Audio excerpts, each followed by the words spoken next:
It's all you. All right, and welcome back to In No Way Is This Show affiliated with the Kalamazoo Wings. I'm Matthew Valinsky. I'm Mike Maduno. And we're here to break down the football action for this weekend because it's Football Friday. It's Football Friday, and when news breaks around here, we fix it. Exactly. First matchup of the weekend, we're going to look at Michigan State, Oregon, a matchup of two top 10 teams. I know a lot of our fans out there are interested in it. You know what I'm interested in? What uniforms, and what's more difficult to predict in this game, what uniform combinations the Oregon Ducks will be wearing. I'm going to go with white uniforms, lettering in green, numbers in black, helmets in silver, metallic, of course, pants optional.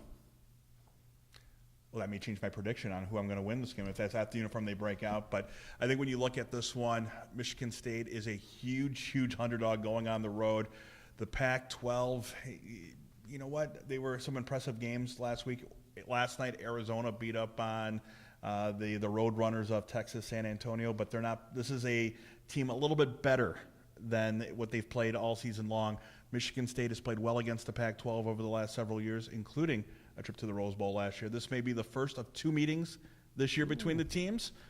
I do like Oregon in the Pac-12 this year, but in this game, I don't know why. I think they'll be able to control the spread. Michigan State wins. And by the way, when I say the spread, the offense, not the point spread, I like them straight up.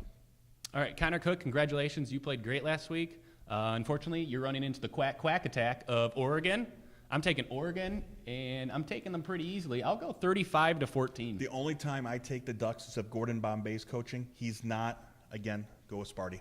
All right. Second matchup, we'll just stick in the Pac-12. We'll make a quick call on this one because let's be honest, not many people care about this outside of you and me, Mike. But Stanford, USC, I would say a school based on academics and a school based on whatever you want to say. Well, okay, well, you know what? You got to give credit to USC. They lead the nation in a lot of things. Heisman's returned, which is something that you don't normally get to see. So I'm going to go with the Cardinal in this one. Make sure it's not the Cardinals of Stanford, it's the Cardinal of Stanford. So I'm going to go with them in this one. They have a better passing attack. Their defense has more returning starters coming into it. And even though USC's looked a lot better than they did from a year ago under the Lane Kiffin regime when that was there, I'm going to say there's still plenty of time for a couple more Trojans to be kicked off the team. So I'm going to go with Cardinal.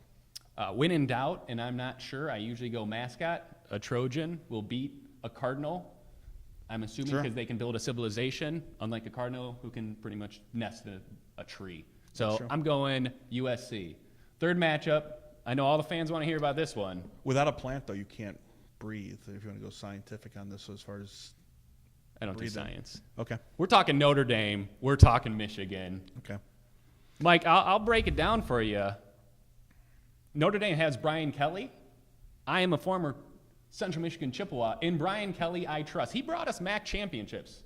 Central Michigan MAC championships. That doesn't happen any way, any year. In Brian Kelly, I trust. Notre Dame. I'm going to break it down this way. It's when a relationship breaks up, this is going to be the last meeting in a long time for these two schools. Notre Dame has done the unthinkable. They have scheduled a home-and-home with Ohio State. They have not done that. The jilted lover normally gets the revenge. Go with the Wolverines in this one. With the Wolverines, interesting. Yes. Final matchup, Detroit Lions on their way to the Super Bowl against, of course, the New York Football Giants.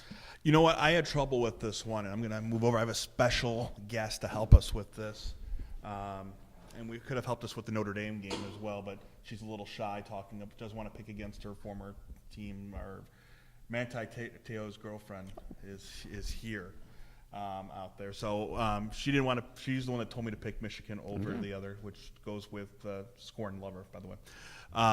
I broke it down this way. There's a lot of, you can go Eli Manning. You could talk about Victor Cruz. There's some people I want to talk about, though, and you can help me out here. Ryan Nassib, he went to school where?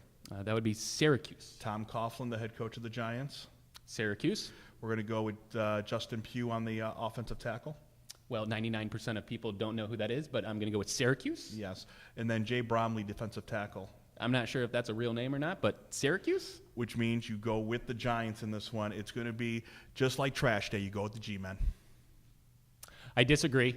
the Detroit Lions. I'm drinking the Kool-Aid, as I do every year. Into week 2. Yep, the undefeated season starts this week. They take down the Giants, Sure. mainly because of the running back the Lions have. Joyt Bell, Reggie Bush, Reggie. Yeah, all day. Reggie Bush has been great in the NFL. So says the 9 teams he's played for. Perfect. And that was in no way is this show affiliated with the Kalamazoo Wings.